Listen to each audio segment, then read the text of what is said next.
ഒക്കെ കണ്ടോണ്ടിരുന്ന എല്ലാവർക്കും ഒരുപാട് ഇഷ്ടപ്പെട്ട രണ്ടു പേരാണ്. അതിനിടയിൽ രഹ്നേനെ നവാസിക്ക് അങ്ങ് കൊണ്ടുപോയപ്പോ അത് കഴിഞ്ഞ് സീരിയലേക്ക് അങ്ങ് നിർത്തി കഴിഞ്ഞപ്പോ കുറെ പേർക്ക് മനസ്സ് വിഷമിപ്പിച്ചു.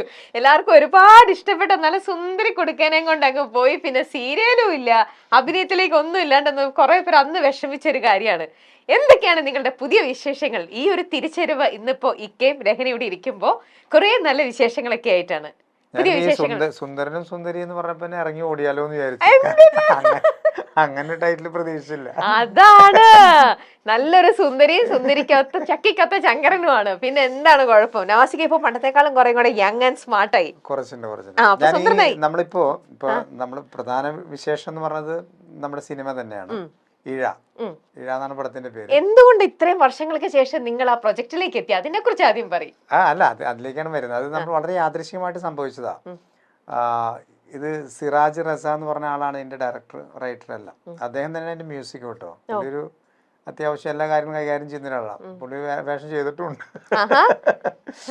അപ്പോ പുള്ളി വന്നിങ്ങനെ സമീപിച്ചപ്പോ നമ്മള് വേറെ എന്തെങ്കിലും ക്യാരക്ടർ ആയിരിക്കും എന്നുള്ള ധാരണയിലാണ്.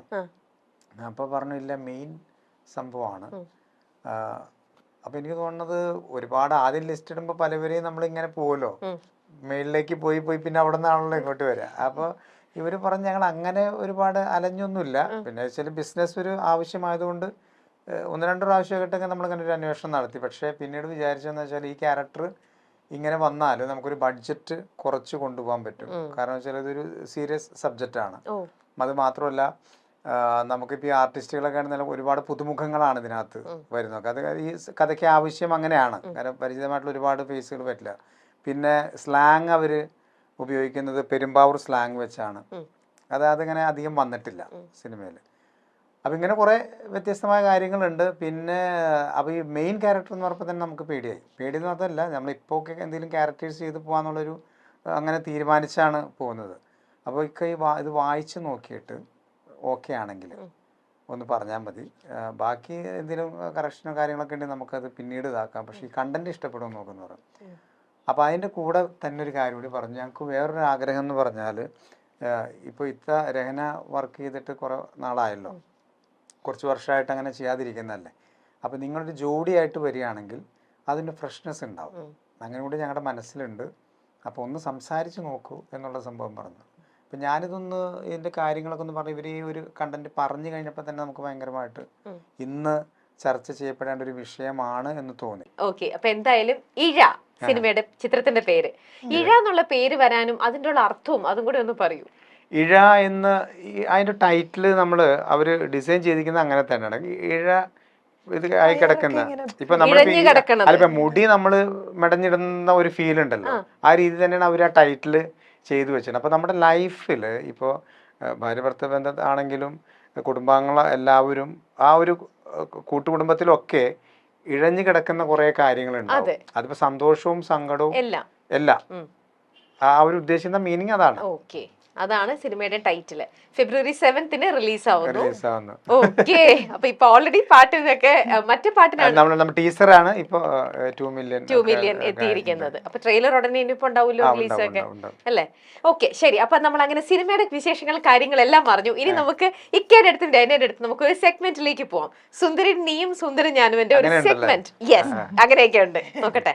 ഓക്കെ, അപ്പൊ നമ്മൾക്ക് സെഗ്മെന്റിലേക്ക് പോവാം. സെഗ്മെന്റിൽ രണ്ടുപേരും ഐശ്വര്യപൂർണ്ണമായിട്ട് ഇതൊക്കെ അങ്ങ് വാങ്ങിച്ചോളൂ. പെന്നും ബോർഡും കാര്യങ്ങൾ ഇറേസറും ഒക്കെയാണ്.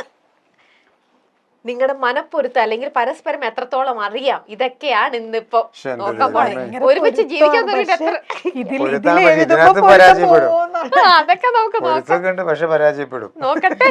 നമുക്ക് പരാജയപ്പെടുവോ എങ്ങനെ വേണേലും അത് പിടിച്ചോളൂ. എങ്ങനെയാണേലും എത്ര വർഷമായി കല്യാണം കഴിഞ്ഞിട്ടിപ്പോ? അത് ഞങ്ങള് പറയില്ല. അതെന്താ ഏജ് ഞാൻ കല്ല് ദൈവമേ ഇതിന്റെ താഴെ ബോക്സിൽ വരുന്ന ഏജ് എന്നാണ്. ഓക്കെ, മോൾക്ക് 19 വയസ്സ്, ഞങ്ങളുടെ കല്യാണം 5 വർഷം. അതാണ് കൊള്ളാവുന്ന കാര്യങ്ങള്. ഓക്കെ, അപ്പൊ എന്തായാലും കല്യാണം കഴിഞ്ഞു, പരസ്പരം നിങ്ങൾക്ക് എത്രത്തോളം മനസ്സിലായി, എന്തൊക്കെയാ നിങ്ങളുടെ അങ്ങോട്ടും ഇങ്ങോട്ടുള്ള ഇഷ്ടങ്ങളും കുറവുകളും ഒക്കെ അറിയാവോ എന്നറിയാനുള്ള ചെറിയ ഒരു game made for each other. ഒന്നും നടക്കില്ല, കോപ്പി അടിച്ചു കഴിഞ്ഞാൽ അപ്പൊ പനിഷ്മെന്റ് ആണ്. പിന്നെ ബാക്ക് ടു ബാക്ക് പനിഷ്മെന്റ് ഒരു തരത്തിലും നിങ്ങളുടെ തമ്മിൽ ചേരുന്നില്ല എന്നുണ്ടെങ്കിൽ പനിഷ്മെന്റ് വേറെ ഉണ്ടാവും.